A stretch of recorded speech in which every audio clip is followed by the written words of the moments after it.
शहर निसात के मेयर फराद हकीम ने बीजेपी और एमपी अर्जुन सिंह पर जुल्म व तशदीद किए जाने का इल्ज़ाम आयद करते हुए कहा कि भाटपाड़ा, नईहट्टी व दीगर 2 म्यूनसिपलिटी इलाकों में बीजेपी ने वहां दहशत का नंगा नाच शुरू कर रखा है। तृणमूल करने वालों के घरों में घुसकर मारपीट जारी है।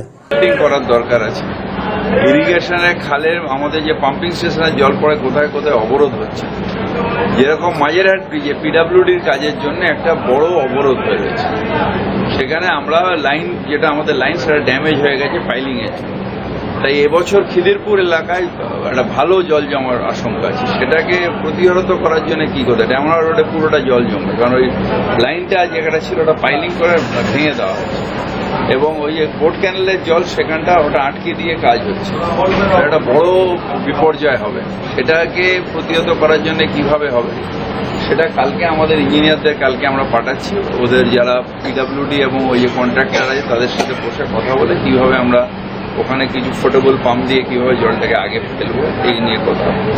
এইরকম টুকরো টুকরো অনেকগুলো জায়গায়, বেহালায় 3টে ওয়ার্ড একদম জলের তলায় থাকে, সেটাকে কিভাবে করবো। 109 কিভাবে ভূকৈলাস রোডে জল জমে থাকে খিদিরপুরে। এখন তো এইখানটা প্রবলেম।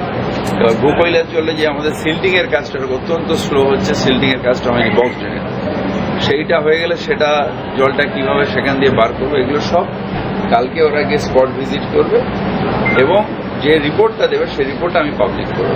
দাদা, আর একটা বিষয় হচ্ছে যে নৈহাটিতে বিজেপি অত্যাচার হচ্ছে এবং নৈহাটি, ভাটপাড়া, হালি শহর চারিদিকে বিজেপির অত্যাচার হচ্ছে।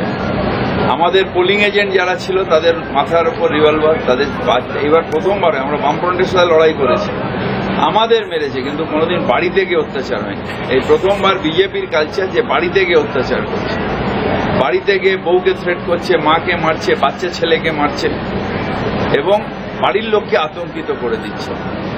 আমরা পলিটিক্যাল ছেলে যারা, তাদের ঝান্ডা নিয়ে আমরা প্রতিবাদ করতে পারি, প্রতিরোধ করতে পারি, বোমগুলির সামনে লড়াইটা কি হয়।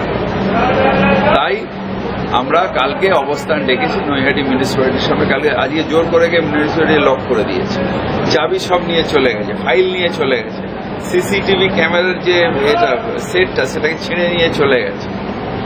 হ্যাঁ, স্ক্যান মেশিনগুলোকে বন্ধ করে দিয়েছে। যেটা নৈহাটি মিউনিসিপ্যালিটি একটা বড় হসপিটাল চালে, সেটাকে বন্ধ করে দিয়েছে।